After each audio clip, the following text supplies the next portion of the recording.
Jesus 911. We are back, Jesus 911. Two-man car. I've got my partner, Fred Krause, the big chaplain. And, I couldn't have thought of a better guy to have in studio with me, Thanks, even though you take up half the studio. Fred's a competitive bodybuilder. He's, don't think that that the camera adds 10 pounds. This guy, if that's the case, we've got 5 cameras on him. Like 275 pounds right now. Yeah. 275. He outweighs me by 55 pounds.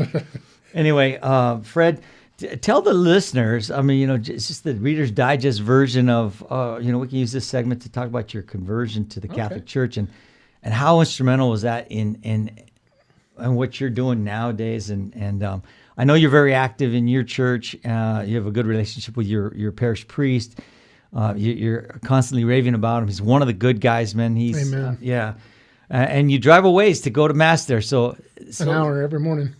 You see, so sometimes that's what you got to do, ladies and gentlemen. If your church is not getting it done, they're not giving you the sacraments, preventing you from going to confession and receiving on the tongue. If you want that, then you need to look elsewhere.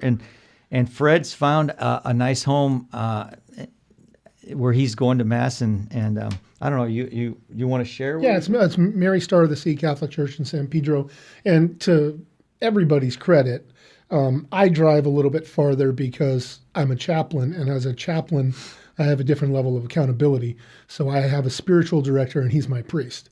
So I'm accountable to him, and what he says goes. So he's my confessor. So that's where I go. That's where my family goes, and he's one of my best friends in the world. I love him with all my heart. I wouldn't want to be anywhere else. Did you tell me something that he bench presses something like 300 pounds? 500. 500 pounds. He hurt his shoulder. He just had a shoulder replacement. But he won't be doing that anymore. He won't be doing that anymore. 500 pounds. Do you hear that, ladies and gentlemen? A priest benching 500 pounds. Hey, when you're praying, you got to be serious. You got to be ready. Yeah. You got to build it up. That's amazing. Fred, so tell us, so what brought you into the Catholic Church? Well,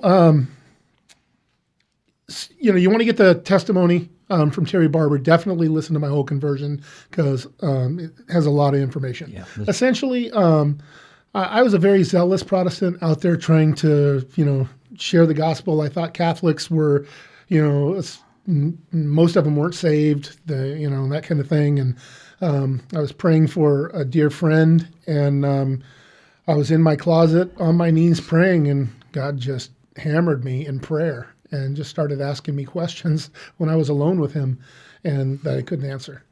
And got on the phone with Paul Clay, retired lieutenant. Yes, friend of the show. Yeah, he was a really good friend of mine, and he had been working on me for years, very strong Catholic. Oh, really? Yeah, he'd been working on me for years. And I called him, asked him some questions, and then we got connected, and he ended up driving me over to Jesse Romero's house.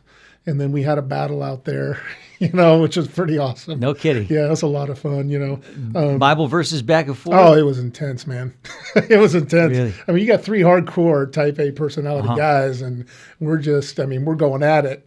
And loving, but we were zealous for our positions, we were disagreeing with each other. And, Jesse's not shy. I don't know if you know that. Yeah. I don't know if you've seen that. He's not meek. Yeah. So, and I'm not shy either. So, we were going head to head. So it was pretty awesome. And then I realized just digging farther into the truth, into the history of the church, I knew that I had found the fullness of truth. And then Jesse actually introduced me to my priest.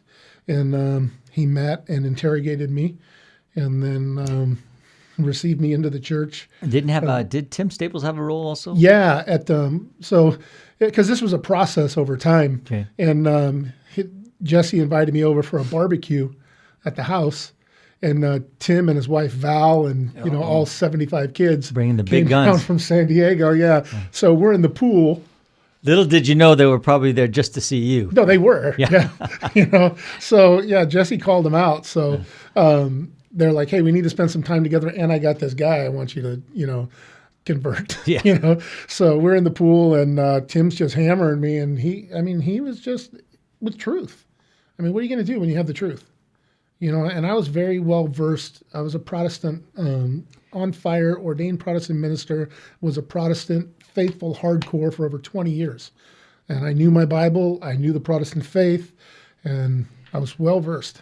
Well, what would you? I'm sure Tim and Jesse were opening up some pages, some scripture that you hadn't heard, or maybe you had a different interpretation for those verses. Anything that sticks out? Anything? Well, one of them that blew me away was there were so many, but I remember sitting at the table at Jesse's house, and we were there from the morning time until like dinner. Anita met us dinner, and late morning to dinner.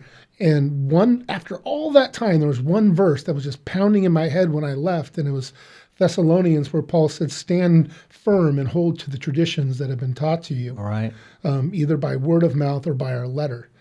And I was like, wow, how did I never see that? Yeah. You know, and it was just those things, you know, when you have your blinders on, it's kind of like what's going on in our society today. People look at things through a certain lens. Yeah. And they cannot see the truth because they're looking with glasses that they refuse to take off. They refuse to take off and just look at it. And it's because the enemy of our souls, you know, the father of lies, is just deceiving us. That's what he does. Yeah, I think some of my Protestant friends have they've taken that word tradition and made it into a bad word, you know, and it's tradition with a big T, not tradition with a little t. Well, they conflate it with sacred tradition and traditions of men. Right. You know, and sure, traditions of men, you know, they come and they go, but not sacred tradition. So you're having this time with Tim and Jesse, and at some point, was there a moment where you said, "Hey, I've got to do this"? That was that you gave your full assent to the Catholic teaching. Well, there was, you know, when I realized that certain things were absolutely true, you know, the dominoes started to fall. You know, praying to saints was one of them. Mary, was Mary a big obstacle? Huge. That was my final obstacle. Oh, wow. Right, that I was able to overcome. I mean, and I could share later on some other show, my first rosary, how that went. I was just so conflicted praying it, but so amazing. My prayers were answered within 15 minutes. It was crazy, like massive miracle. But so don't ever stop praying your rosary, ever. You hear that, ladies and gentlemen? This is coming from a former Protestant who wouldn't even think about praying the rosary. He actually looked at me sideways when I was praying mine. Yeah, exactly. I would never do that now. Mama Mary don't like that. See what happens? I looked at you sideways and look what she did. Yep. Now I'm in love with her. And we're sitting side by side. Yeah. So you were received in the church when?